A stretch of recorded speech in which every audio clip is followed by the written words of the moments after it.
My name is Chelsea, and 5 years ago I embarked on a new adventure, traveling from my home country, Haiti, to Spain and now to Switzerland with only one goal in mind: to get an education, and meet new people, and be the main character in college, and probably meet the love of my life. But that didn't happen. Hello everyone, welcome all back to my channel. This is Chelsea. This is my makeshift microphone. The beginning was my humble impression of the green arrow, and in today's video I am going to share with you the downside of moving to live alone across the world. If you like the sound of that, please continue watching, because I've got a lot to say. Well, not too much, but you know. You see, back in 2018 I was a very annoyed and impatient senior in high school, and I caught the holy shit, I can't wait to be the main character in college, experiencing new things, meeting the love of my life within the span of 4 years fever. And I was so in love with the thought of experiencing something new, somewhere new, that I didn't really stop to think of the downsides that might come with my whole new world of independence. And sure enough, as I walked into the airport in my home country, after bawling my eyes out, after saying goodbye to my entire family, I was sad, but I was also happy that I'm leaving. And here's what I didn't see coming. The first thing was the loneliness that came with moving. Before moving, I had said to myself, listen, Chelsea, you are going to do things differently this time. You're going to go out more, you're going to meet new people, you're going to talk, you're going to express yourself, and you're going to make new friends, make new acquaintances. I did it. And that was fine, because at first I was like, well, you know, I'm new here, I don't speak the language, let me just take my time, build more confidence, and then I should be fine. I wasn't. I had never traveled away from home before 2018, except for that one time in 2010. I traveled for like 1 month to Switzerland, but that's irrelevant. The fact is, I was very new to everything around me, and I didn't expect how much the culture and the people's perspective on things was going to clash with my way of seeing things. To put it simply, I didn't feel like I fit in, but at least I was working towards one of my goals, right? Right. I think the whole fitting in thing was partially my fault, I'll be honest. I couldn't bring myself to go out drinking midweek, also because I couldn't afford it. Let me tell you something, us international students would be poor, okay? When our parents send us away to God knows what other country, we're there for an education. But anyways, the fact is, but that doesn't also apply to every international student. I'm just saying from my own personal experience, of course.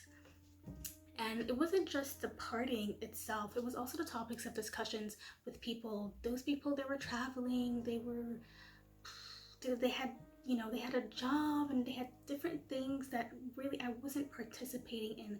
You know, they had all of these, the gossip, they had the drama, they had boyfriends and girlfriends and dates, and I had, oh my gosh, hi, what's your name? Hi, I'm Chelsea, what's your name? Cool, I'm Vanessa, where are you from? I'm from Haiti. It's the country right next to the Dominican Republic. Yeah. Oh my gosh, that's like so far. How did you get here? I got here by plane. No, that's okay. I mean, like, why here? Why not like America or something? Oh yeah. So well, I applied to colleges in the U.S. and Spain, but I like Spain better. Plus, it's a lot more affordable. So yeah. Cool. That's so cool. Okay.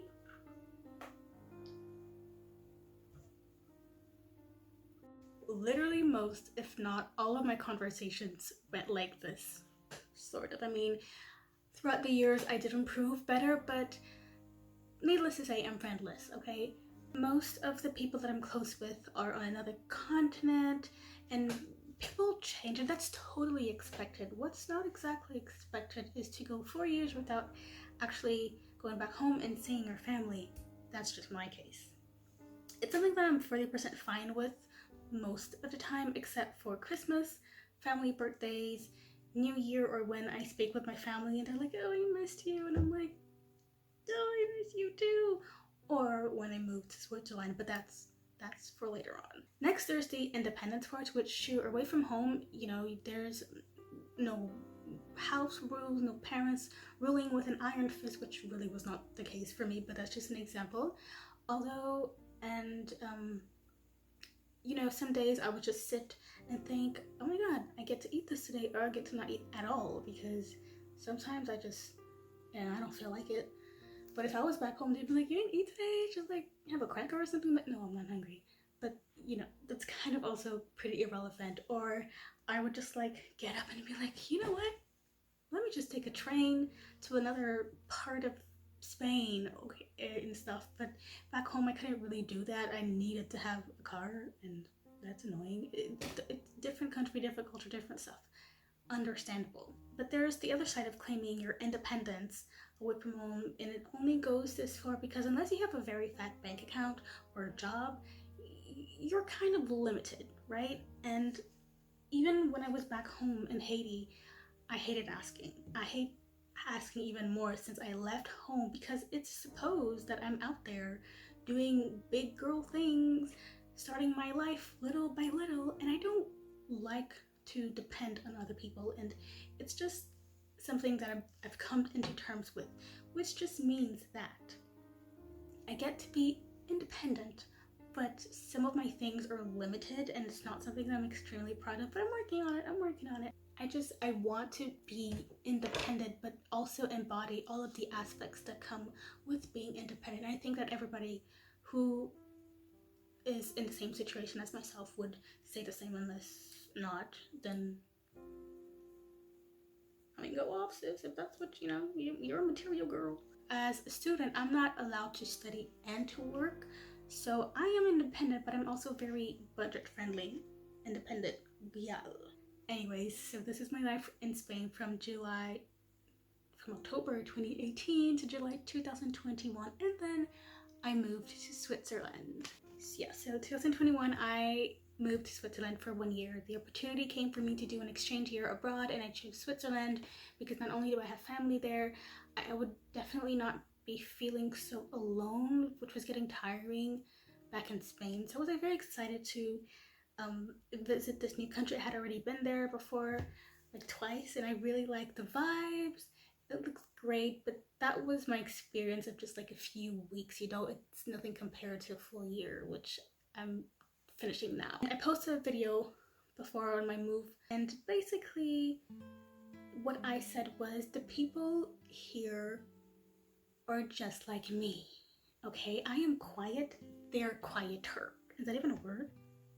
Yeah, anyways, the fact is, imagine a little quiet old me and a little quiet old them and trying to communicate. It's not the best. It's really not the best. So, and honestly, I definitely felt a whole lot more comfortable trying to approach incoming students like myself rather than the nationals, just because they always seemed like they were so busy and like uninterested or something. I'm not saying it's a bad thing.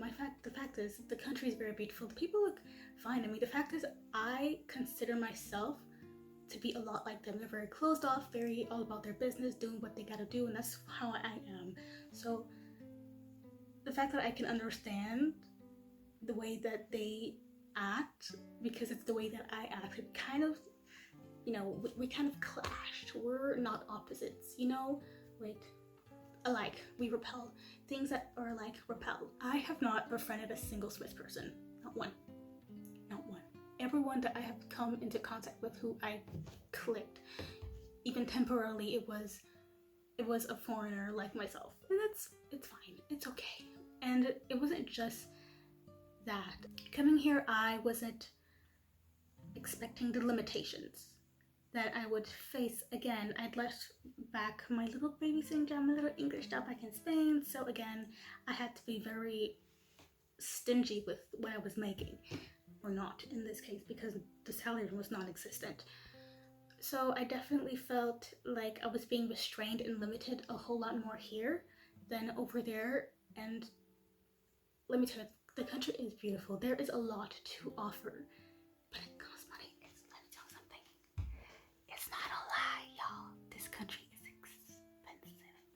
So to put it clearly, I didn't like the fact that I was restrained in that matter, and also there was a whole thing about the distance between the way where I lived and where the school was and where all the other students were.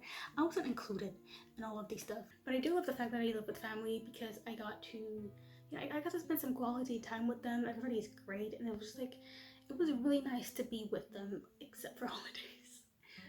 But I think here they're very big on family gatherings, and meeting up like dinners and all that stuff, and which is sweet and great, of course. But back home, we're not really big on that, so it definitely makes things feel a little weird, for me at least.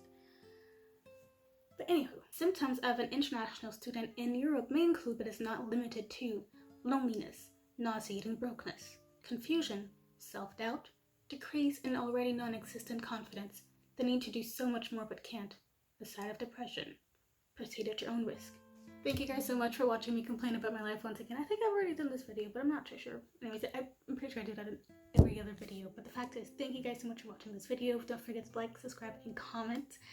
And even though I am complaining all the time, I'm not going anywhere. I am a tiny girl with big dreams, and the way to get to these is by being out there, not in my little confinement box, and not home, that's for sure, because I don't know if you guys are reading the news about Haiti, but it is bad. It's bad. I'm so grateful that I get to be where I am today, even though things are not always easy, but I'm so grateful and blessed to be here. And wherever else I end, once again, because I'm kind of a nomad, I'm not gonna lie. I moved here in like 4 months. I was like, maybe I want to do another 6 months abroad after this. But I don't think so though. I have one more year left of college. I'm just gonna finish it and figure out what else to do afterwards. I can honestly say that after moving away from home, this has helped me grow so much more. I've learned a lot about myself. I've experienced different cultures. I've met new people. I've seen different perspectives, and certain things have changed for me. I don't know, it's so many other things out there that's about cultures, about politics. I mean, yeah, my horizon has been broadened, and I am so glad that I decided to make the big move. Yeah, that's it. That's all I have to share.